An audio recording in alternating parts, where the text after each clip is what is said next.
दोस्तों UPSC topper stock में आज मैं आपको एक ऐसे शख्स से मिलवाता हूं जिनका सपना था यहां आना।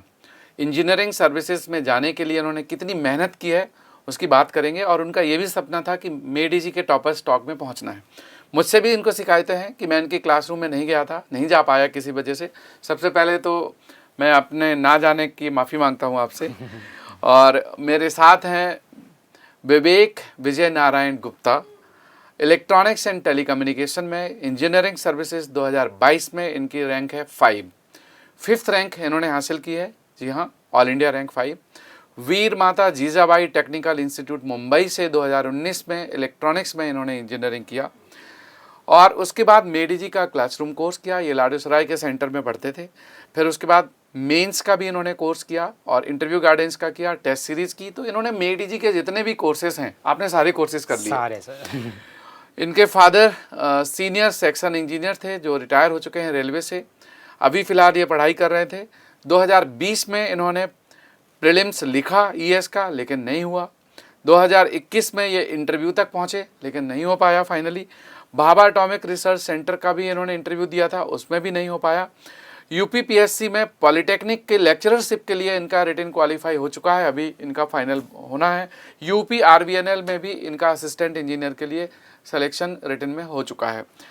तो विवेक, आपकी तो बहुत सारी अचीवमेंट्स हैं, लेकिन आपका एक कमिटमेंट था कि मुझे इंजीनियरिंग सर्विसेज में ही जाना है। yes, और इंजीनियरिंग सर्विसेज में आप गॉड्स ग्रेस आप 5th रैंक लेकर के आए हैं। yes, तो आपका क्या ऐसा मोटिवेशन कौन सा था जो आपको ड्राइव कर रहा था लगातार इंजीनियरिंग सर्विसेज की पढ़ाई करने के लिए? Yes sir. Sir first of all मैं ये बोलूँगा, मेरा इंजीनियरिंग सर्विस करने का एक ही सपना था कि बीइंग एन इंजीनियर अगर ग्रुप ए चाहिए तो मुझे लगा कि यूपीएससी इंजीनियरिंग सर्विस देना है सर। और ये मेरे को एक ही तरीका, जब मैं अपने पापा के साथ उनके ऑफिस जाता था तो वहाँ पे सीनियर डी साहब थे, असिस्टेंट इंजीनियर साहब थे, वो मेरे पापा दिखाते थे, देखे ये यूपीएससी करके आए हुए हैं। तो मैं बोला यार, मतलब पापा मेरे बोले बस आपको यही बनना है विवेक, अब देख लीजिए।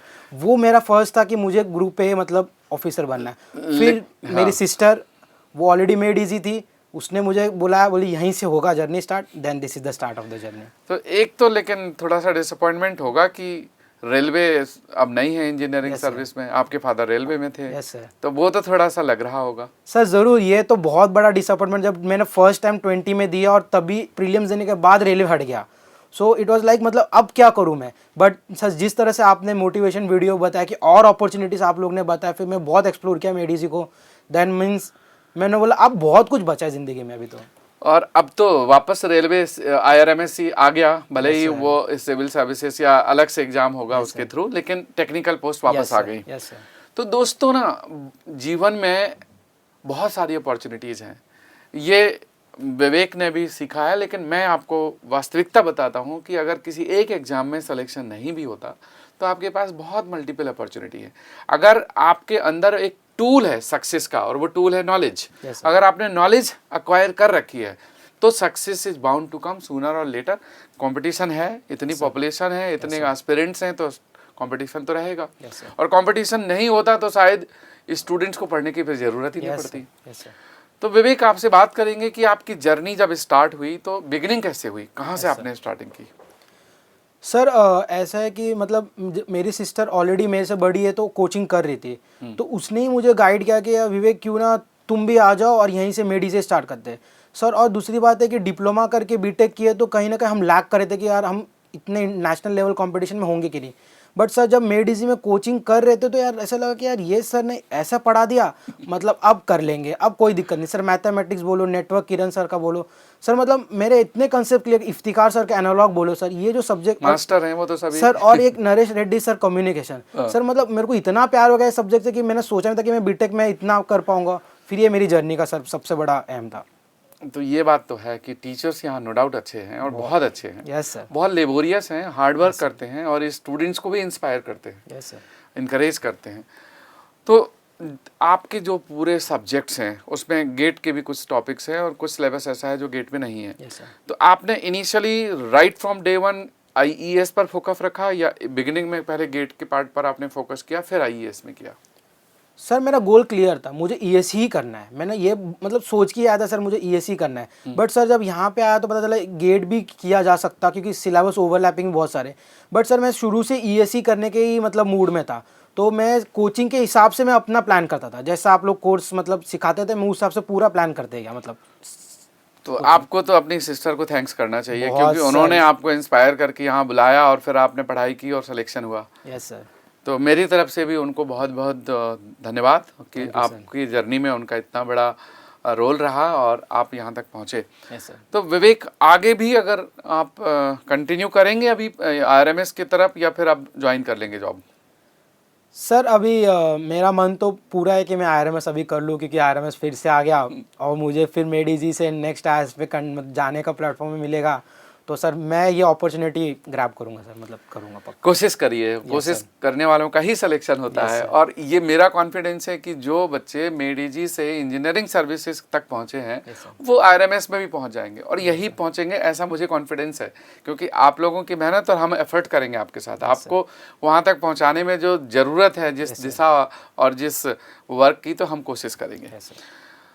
जितने भी सब्जेक्ट्स हैं, अगर आपसे पूछूं कि engineering services point of view से प्रायोरिटाइज करो कि लेवल 1 में इन सब्जेक्ट को रखो, लेवल 2 में इन सब्जेक्ट्स को रखो, तो क्या कहेंगे आप? सर इसके लिए मैंने ना सर पहले प्रीवियस ईयर के क्वेश्चन पेपर उठाए और देखे कि कौन कौन से और मतलब मेड इजी का अगर प्रीवियस ईयर बुक देखा तो उसमें ना हर एक सब्जेक्ट का मतलब लिखा हुआ कि कितने वेटेज दिए हुए हैं। तो ये मुझे बाइफरकेट करने में बहुत ईजी है सर। मैं तो मैंने वैसे ही किया था कि पहले नेटवर्क, देन उसके बाद में कम्युनिकेशन, कंट्रोल सिस्टम, ये मेन फोकस जो सब्जेक्ट्स थे जिसमें से आने वाले क्वेश्चन उनको मैंने एकदम थोरो कर लिया था। और मैंने मेंस की क्लास जब करता था तो फिर ये फैकल्टी लोग ने इतने अच्छे से पढ़ा दिया था तो मैंने इनको एकदम बहुत प्रायोरिटी दिया था कि इनसे आएंगे तो मेरा सिलेक्शन पक्का होगा sir. Previous year question paper का बहुत रोल है। बहुत। आपने इलेक्ट्रिकल के भी सॉल्व किए थे क्या? सर नहीं सर, मैं इलेक्ट्रिकल का नहीं किया था, लेकिन सर मैं मेड इजी का मेंस का टेस्ट सीरीज जो है मैं 2-3 साल का लगातार एकदम उसको थोरो किया था। और सर मेरे 40 मार्क्स के question as it is test series के आए हुए क्वेश्चन मेरे मेंस में इस साल आए हुए। अभी हम लोग मैकेनिकल का भी टॉपर स्टॉक कर रहे थे, तो स्टूडेंट्स का ये कहना था कि जब हमने मेंस की तैयारी की तो उस मेंस की तैयारी के दौरान जो कॉन्सेप्ट क्लियर हुए उन्होंने हमारे फंडामेंटल्स को एकदम क्लियर कर दिया। True sir. आपका क्या सोचना है कि मेंस की तैयारी कितना हेल्प करती है आपको एग्जाम क्रैक करने में या दूसरे एग्जाम्स को लिखने में? सर मैं बहुत ही ट्रूली बता रहा हूँ सर, ये मेंस का जब मैंने 2021 में कोचिंग किया सर, उसके बाद से मेरा बार का रिटर्न भी मैंने क्वालिफाई कर लिया। क्योंकि सर ये जब मेंस का करते हैं ना सर तो मतलब एक अल्टीमेट लेवल के क्वेश्चन सॉल्व करना सीख जाते हैं। और अगर उस वे से सोचेंगे ना तो फंडामेंटल ऑटोमेटिकली सर आपके क्लियर होते जाते हैं। सर मैंने बीआरसी भी इसी साल मैंने बीआरसी भी तुरंत रिटर्न कर लिया, फिर यूपीपीएससी लेक्चर और यूपीआर विनर, मतलब ये तो मेरे ऐसे ही मतलब लग रहा था कि अब हो जाएगा सर। ये देखो, मेंस एग्जामिनेशन की जो प्रिपरेशन है वो होती है बेसिक से। Yes sir. और उसमें कॉन्सेप्ट पूरे पढ़ने पड़ते हैं, क्वेश्चन सॉल्व करते हैं और कई बार थ्योरी कॉन्सेप्ट भी सीखते हैं। और एट टाइम सर्टेन प्लेसेस में तो आप डेरिवेशन भी करते हो। Yes sir. तो वो जो कॉन्सेप्ट क्लैरिटी है वो आपको हर एग्जाम के लिए फिट बना देती है।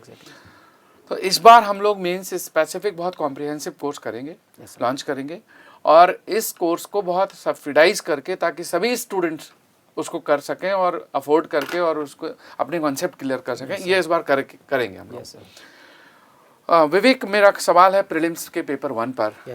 क्योंकि इलेक्ट्रॉनिक्स में ज़्यादातर फोकस टेक्निकल में रहता है, क्योंकि टेक्निकल का बहुत सारा सब्जेक्ट जीएस में है ही नहीं, मतलब गेट में नहीं है। तो जो जीएस वाला सेक्शन है वो आपने कैसे तैयार किया? सर फर्स्ट तो मेरा क्लास नोट, जितने भी मेरे जीएस के फाउंडेशन कोर्स में मेरे क्लास नोट्स करवाए थे मैं उसको पूरे एकदम थोरो किया था। बिकॉज मुझे पता है कि जीएस का कोई सिलेबस डिफाइंड नहीं है, बट मुझे इतना विश्वास था कि अगर मेड इजी के फैकल्टी ने इतना सीखा है मतलब ये मेरा 90% तो सिलेबस कवर करेगा। तो मैंने उसको तो एकदम थोरो कर रखा था। और सर मेरा तो सबसे ज़्यादा की है कि मैं हमेशा मेड इजी के जितने भी प्रीवियस ईयर मुझे टेस्ट सीरीज मिलता था सर मैं कभी मिस नहीं किया था, मैं ज़्यादा प्रीवियस ईयर लगा। तो मेड इजी पर बिलीफ बहुत आपका स्ट्रांग था? सर मैंने क्योंकि देखा था कि रिजल्ट्स आ रहे तो मैं था कि मतलब यही मुझे ला पाएगा सर, मुझे पूरा विश्वास था। दोस्तों वैसे तो देखो स्टूडेंट की अपनी मेहनत होती है, लेकिन हमारे जो टीचर्स हैं वो भी बहुत मेहनत करते हैं बच्चों के साथ। और शायद इसी का नतीजा है कि मेडी जी के स्टूडेंट्स हर बार, अभी इस बार मैं इलेक्ट्रॉनिक्स में देख रहा हूँ तो 10 में से 9 classroom students. Yes sir. Top 10 में 10 के 10 मेडी जी से एसोसिएट थे, उसमें से 9 क्लासरूम या ऑनलाइन कोर्स से एसोसिएट थे। तो ये एक बड़ी बात है और यहाँ पर अगर आप इन डेप्थ पढ़ते हैं तो वो डिफरेंस भी लाता है। इस बार के इंटरव्यू में कैसा एक्सपीरियंस रहा? क्योंकि मैकेनिकल वाले स्टूडेंट्स का कहना ये था कि इस बार उनसे नॉन टेक ज़्यादा पूछा गया। यस और इलेक्ट्रॉनिक्स में कैसा रहा आपका? टेक्निकल कितने परसेंट, नॉन टेक कितने परसेंट हुआ? सर मेरा डे 1 के फर्स्ट कैंडिडेट था मैं, मतलब स्टार्ट हुआ कैंडिडेट और ओपनिंग, और मेरे को पहले ही पता चल गया कि आज मेरा डे 1 में फर्स्ट होने वाला, क्योंकि मेरे को बता दिया था, मतलब मेरे दोस्त लोग ने तो पहले। आ ही जाता है। हाँ, तो देन उसके बाद में हमारे थे चेयरपर्सन डॉक्टर आनंद सर थे, टीसी आनंद सर, और आपने तो ऑलरेडी प्रोफाइल सबके बता दिए थे और मैं प्लान हो गया था, तो गए तो सब they are doing breakfast and all, तो मतलब मेरा बहुत एकदम ईजिली हुआ, मेरा पूरा टेक्निकल चला सर। और मेरा बैकग्राउंड मतलब जो था डेफ का, आपने जैसे ही मतलब मेडीजी के मॉक में कुछ कुछ पूछे तो क्वेश्चन, तो 3-4 question as it is starting में वहाँ भी आ गए कि मतलब इतने साल से क्या कर रहे थे, फिर IEEE में क्या, तो ये सर लोग ने पूछा था, DK और सर ने भी पूछा था 1-2 क्वेश्चन, तो यहाँ पे मेरे एज इट तो मेरे आंसर पूरे बन चुके थे कि ऐसे फ्रेम किया जाएगा, तो ये मेरा कॉन्फिडेंस ऐसे ही बूस्ट कर लिया, फिर पूरा टेक्निकली चला मेरा पूरा। तो दोस्तों देखिए, यूपीएससी का जो इंटरव्यू होता है, उस इंटरव्यू में डिपेंड करता है कि आपका कहाँ से स्टार्ट हो के कहाँ पर फिनिश हो। किसी किसी केस में हमने देखा है पूरा टेक्निकल, जैसे इनका विजय का है, विवेक का है, बट ऐसे ही हमने अभी डिस्कशन किया था जब प्रीवियस टॉपर स्टॉक में, तो स्टूडेंट्स ने बताया कि मेरा डैफ में और जॉब में बहुत हुआ, डिटेल्ड एप्लीकेशन फॉर्म बहुत डिस्कस हुआ था। तो विवेक, इलेक्ट्रॉनिक्स स्टूडेंट्स के लिए कुछ आप टिप्स देना चाहेंगे कि उनको कैसे तैयारी करना चाहिए? लास्ट मोमेंट है, एग्ज़ाम नज़दीक है, क्या करना चाहिए? सर देखिए, अगर ये लास्ट मोमेंट है तो मैं तो यही बोलूँगा कि अब भी अगर मतलब इतने कम टाइम में अगर करना है तो सर स्मार्ट वर्क बहुत इंपॉर्टेंट है, और वो स्मार्ट वर्क है मतलब टेस्ट सीरीज़, बस अब हो गया तो अभी रिवीजन टेस्ट सीरीज़ इतना ही करिए और खुद पे बिलीव रखिए, you will get 100% success sir. This is the smart work with the hard work. Yes sir. तो स्मार्टनेस दिखानी है, टेस्ट पेपर सॉल्व करना है, क्वेश्चन ज़्यादा लगाने हैं, प्रैक्टिस ज़्यादा करनी है, रिहर्सल करनी है, गलतियाँ आइडेंटिफाई करनी है, और गलतियाँ रिपीट ना हो एग्जाम में इंश्योर करना है। और हार्ड वर्क तो करना पड़ेगा, 10-10 12-12 घंटे अब एग्जाम के लिए पढ़ना पड़ेगा लास्ट मोमेंट में, तो इतना करना ही चाहिए। तो दोस्तों बस लग जाइए। अगर आपको किसी तरह की हेल्प चाहिए मेडीजी से तो आप यू आर मोस्ट वेलकम। अगर आप किसी एग्जाम के टॉपर्स हैं और आप कभी भले ही मेडीजी के एलुमनाई रहे हों या ना रहे हों, अगर आप टॉपर स्टॉक में आना चाहते हैं, you are most welcome. Made Easy will always remain committed to the engineers. It is by the engineers for the engineers. और नेक्स्ट IAS अब IRMS के लिए नॉन टेक्निकल कोर्स करा रहा है, GS वाला सेक्शन, और मेडीजी टेक्निकल कराएगा। So it will be a combination of the next IAS and Made Easy, जहाँ पर हम IRMS के लिए सपोर्ट करेंगे। कभी भी आपको लगे कि किसी भी तरह का कोई भी सपोर्ट चाहिए, हेजिटेट मत करिए। This is equally your institute and we are for the student service. हमारा एम ही यही है, मन से दिल से आपका सहयोग करेंगे। सर मेरी फैमिली का भी बहुत इसमें योगदान था, मेरा भाई, मॉम, डैड मतलब बिलीव इतना करते थे कि मतलब हो जाएगा। तो आपके फादर, मदर, ब्रदर और सिस्टर, उन्होंने बहुत हेल्प किया सर, बहुत सर। तो मेरी तरफ से उनको नमन, प्रणाम, और आपको बहुत बहुत शुभकामनाएं। आने वाले जीवन में आप और ऊंचाइयां हासिल करें, और मेडीजी की तरफ से एक मोमेंटो।